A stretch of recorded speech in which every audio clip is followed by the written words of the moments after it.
Hi. இன்னைக்கு ஒரு breakfast இல்லை டின்னருக்கான ரெசிபி தான் பார்க்க போகிறோம்.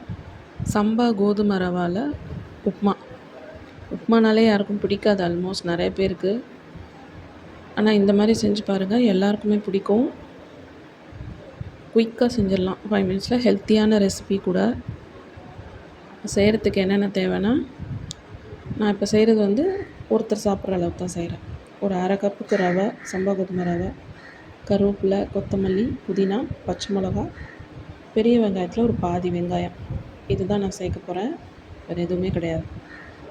பேன் சூடு பண்ணிவிட்டு டேரெக்டாக ஃபஸ்ட்டு ரவா வறுத்துக்கலாம். அதுக்கு முன்னாடி கொஞ்சம் க்ளீன் பண்ணி வச்சுக்கணும். அதில் கொஞ்சம் கொஞ்சம் குப்பை ஏதாவது இருக்கும், சின்ன சின்னதாக. க்ளீன் பண்ணிவிட்டு நல்லா வறுத்துக்கலாம். வறுக்கும் போதே நல்ல ஸ்மெல் வரும். ஒரு 2 to 3 மினிட்ஸ் வறுத்தா போதும். வறுத்தா கொஞ்சம் சீக்கிரம் வேகும், நம்ம தண்ணி ஊற்றி ரவை செய்யும்போது. இல்லைன்னா நேரம் ஆகும். நான் வறுத்து கொஞ்சம் தனியாக எடுத்து வச்சுட்டேன். அடுத்து பேனில் நம்ம தாளிக்கிறதுக்கு ஒரு 2 கரண்டி எண்ணெய் ஊற்றிக்கலாம், குக்கிங் ஆயில். அதில் கடுகு, உளுத்தம்பருப்பு, ஜீரகம், இது 3 மட்டும் ஆட் பண்ணணும். நல்லா பொரிஞ்சு வந்ததுக்கப்புறம் கருவேப்பிலை, கொத்தமல்லி, வெங்காயம், புதினா, பச்சை மிளகா, இந்த மற்ற கட் பண்ணி வச்சுருக்கிறது எல்லாத்தையும் ஆட் பண்ணிக்கலாம். கொஞ்சம் உப்பு சேர்த்துக்கணும். இது கூட நம்ம கடலைப்பருப்பு ஆட் பண்ணிக்கலாம். இஞ்சி கூட போடலாம். பட்டாணி வேக வச்சு, பச்சை பட்டாணி வேக வச்சு ஆட் பண்ணலாம். கேரட்டு, இல்லை வேறு எந்த காய் உங்களுக்கு வெஜிடபிள்ஸ் பிடிக்குமோ சேர்த்து செய்யலாம். நான் அதெல்லாம் எதுவுமே சேர்க்கல. ரொம்ப சிம்பிளாக குயிக்காக செஞ்சிடலான்ட்டு இன்றைக்கி மார்னிங் பிரேக்ஃபாஸ்ட் தான் செய்கிறேன். கொஞ்சம் உப்பு போட்டு சேர்த்து வதக்கிக்கணும்.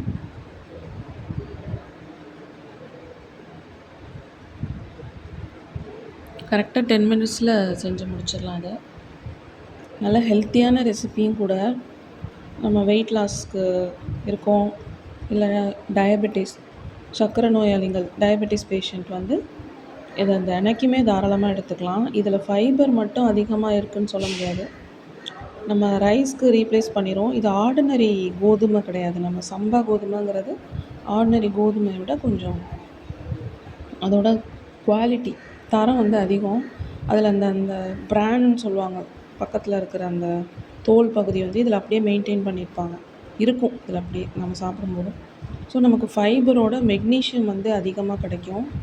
அது ஹார்ட்டுக்கு ரொம்பவே நல்லது. இப்போ உப்பு போட்டு எல்லாம் வதக்கிட்டு ஏற்கனவே வறுத்து வச்சுருந்த ரவை அதில் ஆட் பண்ணிடுறேன். நான் யூஸ்வலாக எல்லாம் தண்ணி சேர்த்து, தண்ணி கொதித்ததுக்கப்புறம் ஆட் பண்ணுவாங்க. நான் இதை முன்னையே ஆட் பண்ணுறேன், அப்போ தான் கொஞ்சம் வேகும் அப்படின்ட்டு. கொஞ்சம் சம்பா ரவை கொஞ்சம் பெருசு பெருசாக இருக்கும், குருணை. அது வேகிறது கொஞ்சம் நேரமாகும். அதனால் நம்ம முன்னையே வதக்கிட்டோம், வறுத்துட்டோம். இப்போ திருப்பி வதக்கிட்டு தண்ணி ஆட் பண்ணிக்கலாம். நான் அரை கப்பு ரவைக்கு 1 கப்பு தண்ணி ஆட் பண்ணுறேன். கொஞ்சம் அப்பப்போ கிண்டி விட்டோம்னா அடி பிடிக்காமல் இருக்கும். இப்போ பாருங்கள், தண்ணி நான் ஆட் பண்ணதுக்கும் அடுத்து எப்படி இருக்குது பாருங்கள். கொஞ்சம் பாதி அளவுக்கு தண்ணி குறைஞ்சிருச்சு. அதோடு நான் அரை கப்பு ரவை போட்டதுக்கு எனக்கு எப்படியும் 1.5 கப்புக்கு மேலே உப்புமா வந்துடும். 1.5-2 கப்பு கிட்ட கிடச்சிரும். இப்போ கிண்டி விட்டுலாம். அது கொஞ்சம் தண்ணி இருக்குது, இன்னும் கொஞ்சம் அது வற்றணும். நல்ல வாசனையாக இருக்கும் இந்த உப்புமா. புதினா போட்டால் இன்னும் ஃப்ளேவர் நல்லாயிருக்கும், அதனால தான் ஆட் பண்ணேன். இஞ்சி போட்டிங்கன்னா இன்னமும் நல்லாயிருக்கும்.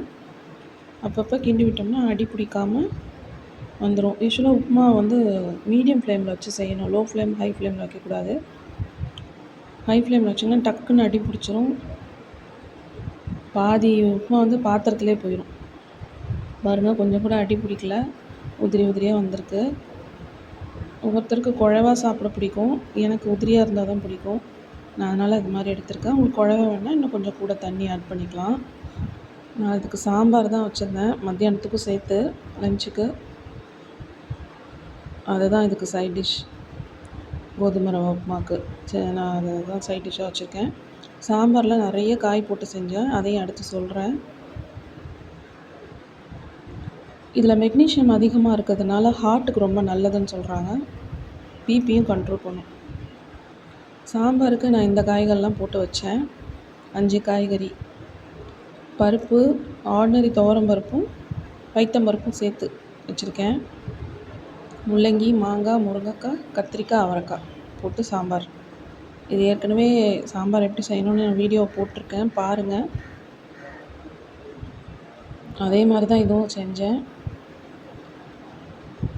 கோதுமை ரவை உப்புமாவுக்கு சாம்பார், சட்னி, தக்காளி சட்னி, கத்திரிக்காய் சட்னி எதுனாலும் தொட்டுக்கலாம், ரொம்ப நல்லாயிருக்கும். இல்லை அப்படியே கூட சாப்பிட்லாம் நம்ம விருப்பப்பட்டால்.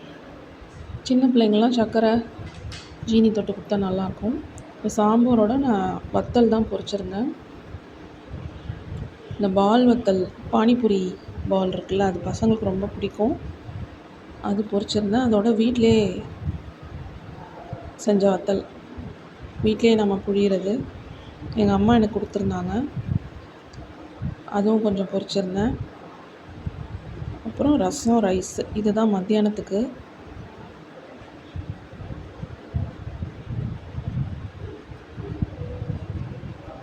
இந்த பால் பொரிஞ்சு வரதை பார்க்க நல்லாயிருக்கும். அதுவே திரும்பி கொடுத்தானா எண்ணெயில் பொரிஞ்சிருச்சுன்னா.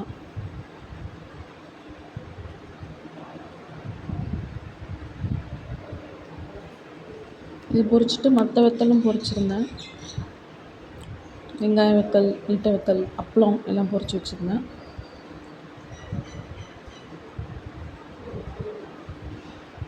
சம்பா கோதுமை ரவா வந்து நமக்கு ரெடிமேடாக கடையிலே கிடைக்கிது, நிறைய கம்பெனி ஐட்டம். அதில் எந்த பிராண்ட் உங்களுக்கு பிடிக்குதோ அதை வாங்கி வாரத்தில் 4-5 நாளே நீங்கள் சாப்பிட்லாம், தினைக்குமே சாப்பிட்லாம், ஒரு பிரச்சனையுமே கிடையாது. அதில் கஞ்சி வச்சு குடிக்கலாம், இந்த மாதிரி உப்புமா சாப்பிட்லாம். இனிப்பு பிடிக்கும், சுகர் இல்லை, இனிப்பு பண்ணணுன்னா அதில் பாயாசம் கூட செஞ்சு சாப்பிடுவாங்க. சில பேர் இதை ஊற வச்சு அரைச்சி ஊற்றுவாங்க தோசையாக. கோதுமை மாவு தோசை மாதிரியே தான் இருக்கும். இதை ஊற வச்சு அரைச்சோம்னா கோதுமை மாவு தோசை மாதிரி தான் வரும். ரசமும் வச்சுருந்தேன் அன்றைக்கி. இந்த கோதுமை வந்து சம்பா கோதுமை வந்து கொஞ்சம் ஆர்டினரி கோதுமை உடச்சி கிடைக்கிற ரவாவை விட இதில் இருக்கிற ஃபைபர் கண்டென்ட் அதிகம். அதோட இதில் வந்து நிறைய மெக்னீஷியம் இருக்குது, அயனும் இருக்குது, இரும்பு சத்தும் அதிகமாக இருக்குது. மெக்னீஷியம் வந்து நம்ம ஹார்ட்டுக்கு ரொம்ப நல்லது. குதிகால் வலி திடீர்னு வலிக்குதுன்னு சொல்லுவாங்க, ஒரு நாள் வலிக்குது ஒரு நாள் இல்லாமல், அதெல்லாம் வந்து நமக்கு அந்த மாதிரி மெக்னீஷியம் குறைஞ்சி இருந்தால் தான் வரும். அவங்கெல்லாம் அதெல்லாம் சாப்பிட்லாம். தண்ணி ஆனால் நிறையா குடிக்கணும், டீஹைட்ரேஷனாலே வரும். தண்ணி நிறையா எடுத்துக்கிறது ரொம்ப நல்லது. எல்லா சீசன்லேயுமே தண்ணி நிறையா குடிக்கிறது நல்லது தான். வெயிட் லாஸ் பண்ணணும் அப்படின்னு நினைக்கிறவங்க, இல்லை டயட்டில் இருக்கிறாங்க, இதுதான் சாப்பிடுவேன், இப்படி தான் ஒரு நாளைக்கு இவ்வளோ ஃபைபர் இருக்கணும், அப்படி இருக்கணும் அப்படின்னு நினைக்கிறவங்க தாராளமாக எடுத்துக்கலாம், எந்த பாதிப்பும் இருக்காது. டைஜஷனுக்கு நல்ல ஹெல்ப் பண்ணும், ஏன்னா ஃபைபர் நிறையா இருக்கிறதுனால. இந்த ரெசிபி உங்களுக்கு ரொம்ப பிடிச்சிருக்குன்னு நினைக்கிறேன். வீட்டில் ட்ரை பண்ணி பாருங்கள். சின்ன பிள்ளைங்கள்லேருந்து பெரியவங்க எல்லோரும் சாப்பிட்லாம். கமெண்ட் பண்ணுங்கள், சப்ஸ்கிரைப் பண்ணுங்கள், ஷேர் பண்ணுங்கள், லைக் பண்ணுங்கள், சப்போர்ட் பண்ணுங்கள். இது எங்கள் வீட்டில் ஈவினிங் இருந்தது. தேங்க்யூ.